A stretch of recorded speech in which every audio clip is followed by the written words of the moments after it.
Hello વિદ્યાર્થી મિત્રો, આપ સૌનું આપની યુટ્યુબ ચેનલ પર હાર્દિક સ્વાગત છે।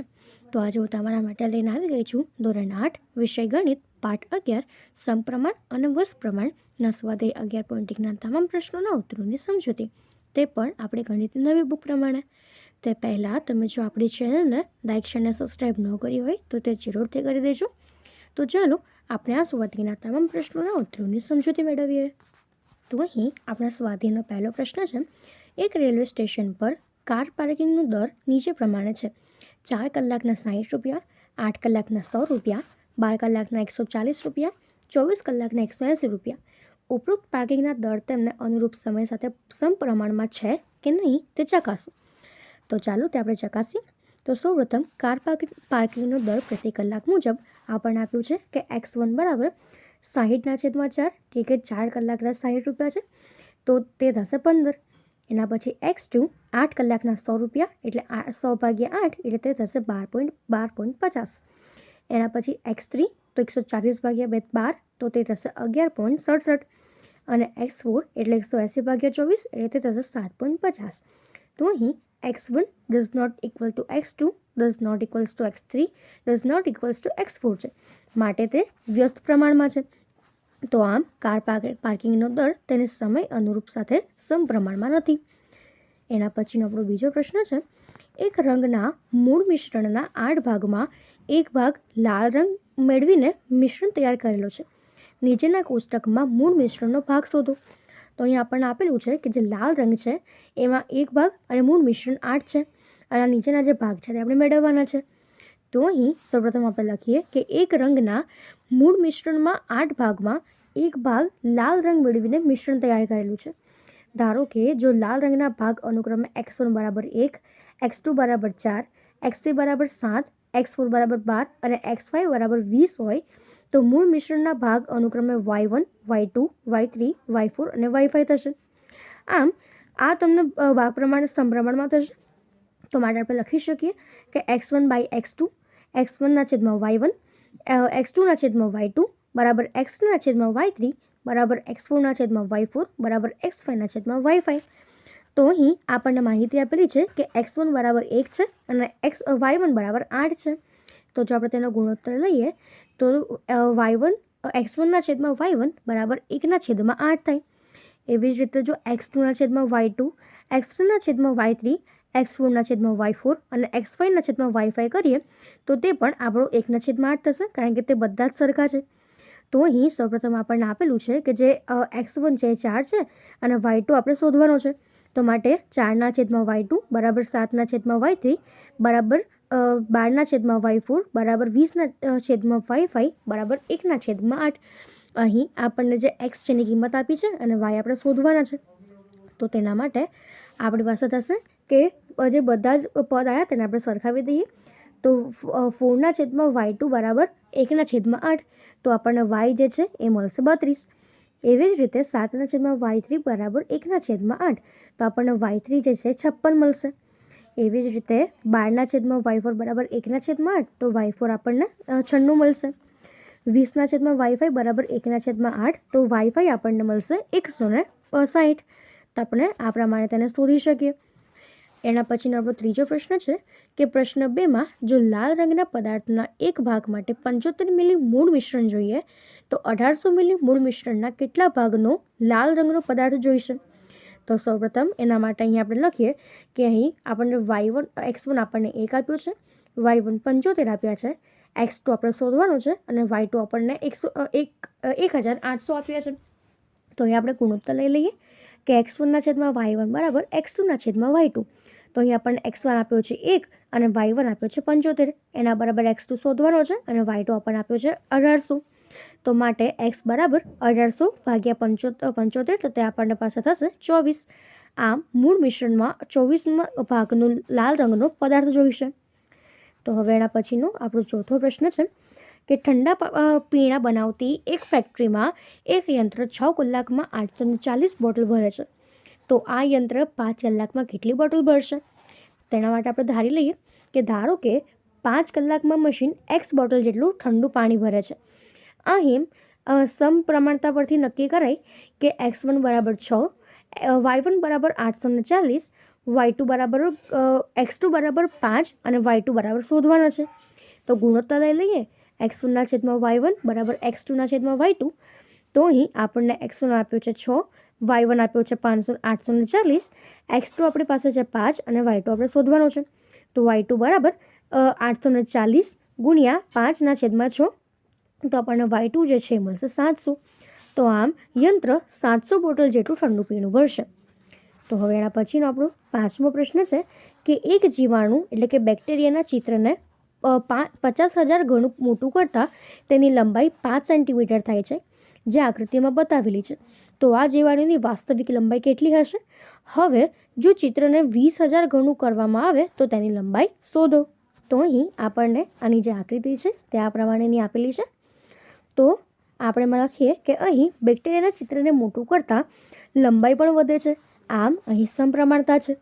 તો માટે સૌપ્રથમ આપણે લખીએ કે x1 છેદમાં y1 બરાબર x2 છેદમાં y2.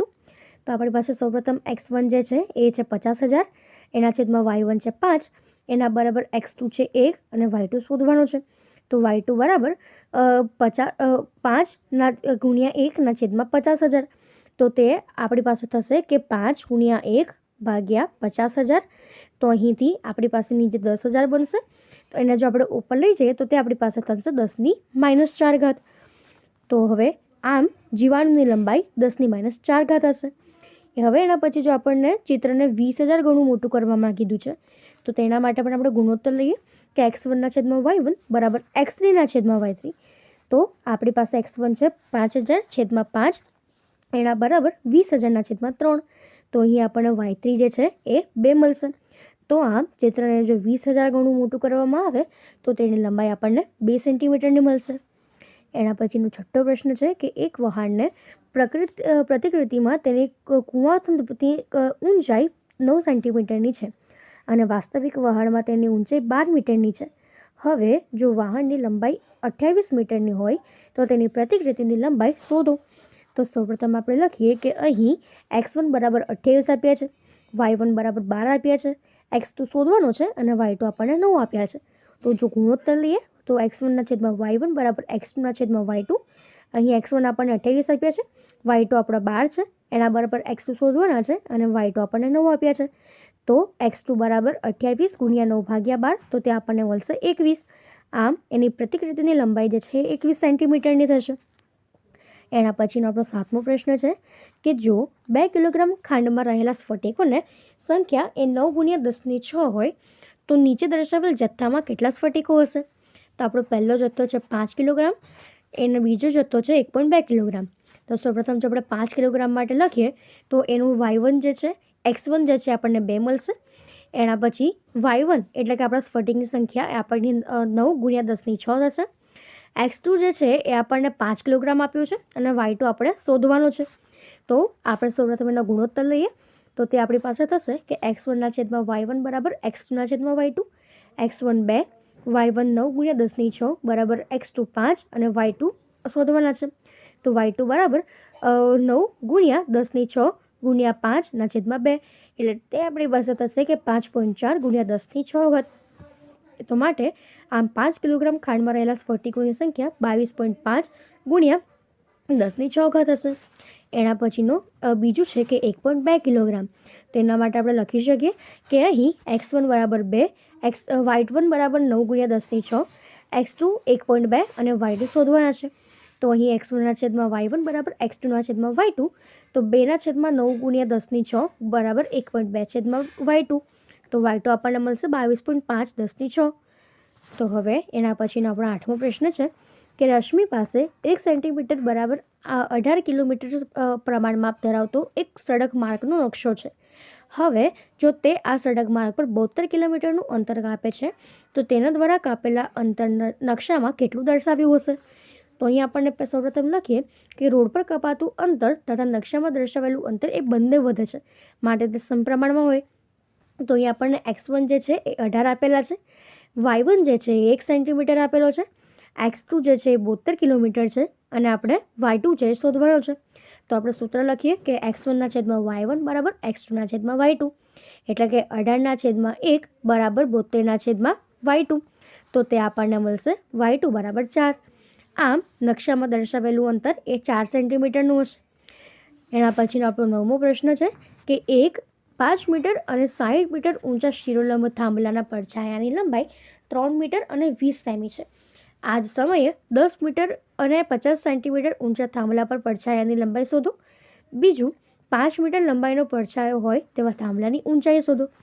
તો સૌપ્રથમ આપણે પહેલું શોધીએ કે 10 મીટર અને 50 સેમી ઊંચા થાંભલા પરના પડછાયાની લંબાઈ. તો અહીં થાંભલાની ઊંચાઈ આપણને આપી છે એ પડછાયા સાથે પણ વળતી હશે, તો તે બંને સમપ્રમાણમાં હોય. તો અહીં x1 બરાબર 5.6, y1 બરાબર 3.2, x2 બરાબર 10.5 અને y2 આપણે શોધવાનો છે. તો માટે x1 છેદમાં y1 બરાબર x2 છેદમાં y2. તો આપણને x1 આપ્યો છે 5.6, y1 આપણને આપ્યો છે 3.2, y2 આપ્યો x2 આપ્યો છે 10.6 અને y2 આપણે શોધવાનો છે.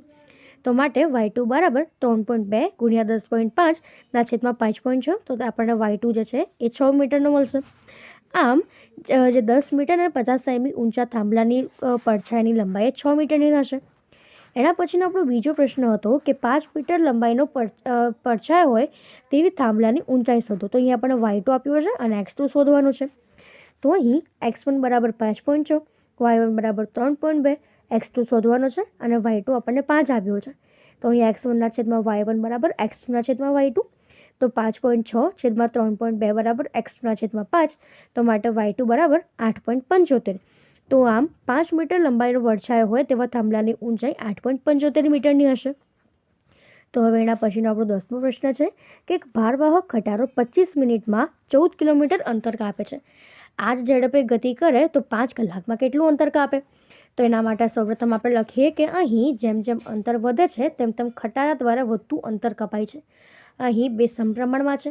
તો અહીં આપણને x1 14, y1 25, x2 શોધવાનો છે અને y2 300 આપ્યો છે. તો x1 છેદમાં y1 બરાબર x2 છેદમાં y2 એટલે 14 છેદમાં 25 બરાબર x2 છેદમાં 300. તો અહીં x2 બરાબર 300 ગુણ્યા 14 છેદમાં 25. તો આપણને y2 જે છે એ મળશે 168. આમ ખટારો 168 કિલોમીટરનું અંતર કાપશે. તો આમ આ પ્રમાણે આની ગણતરી કરી શકીએ. તો અહીં આપણો આ સ્વાધ્યાય પૂર્ણ થાય છે. જો તમને આમાં કોઈ પણ ડાઉટ હોય તો તમે કોમેન્ટ સેક્શનમાં જરૂરથી જણાવી શકો છો અને આપણી ચેનલને લાઇક, શેર અને સબસ્ક્રાઈબ જરૂરથી કરી દેજો. Thank you.